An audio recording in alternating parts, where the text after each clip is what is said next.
Проблему жителей поселка Северный видно, что называется, издалека. Ощутить качество местных дорог наша съемочная группа смогла на себе. И чем дальше мы проезжаем, тем больше ям, от которых то и дело приходится уворачиваться нашему водителю. Яма на яме. Так сейчас выглядит улица Харьковская. Проехать здесь быстро не получается. И с каждым днем ситуация все хуже, говорят местные.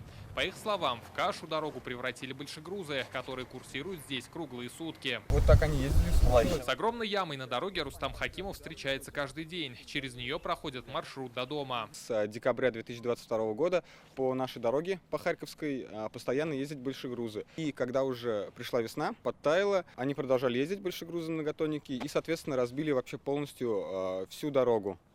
Ну, эта дорога не предназначена для таких грузовиков. К такому звуку водители уже привыкли. Машины бьются о колдобины. Ты зиму не ездил, приехал 2 недели назад посмотреть дом, огород и был в шоке от того, что увидел. Осторожными приходится быть как водителям, так и пешеходам. Харьковская превратилась в полосу препятствий для всех, хотя в последний раз ремонт здесь сделали всего несколько лет назад. Педалькам тоже тяжело ходить по такой дороге-то. Если дождь, слякоть, это понятное дело, что дорога разбита вся полностью.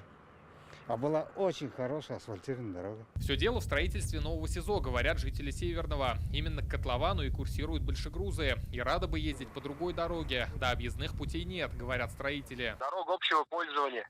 Это городская дорожная сеть. И вопрос по дороге, он не к нам должен идти, а минимум исполнительный комитет города Казани. Внутриквартальный проезд, это в их видели, а не в нашем. Чтобы расставить все точки над «и», мы обратились в администрацию района. И вот что нам ответили. Иного реального подъездного пути к строящемуся объекту нет.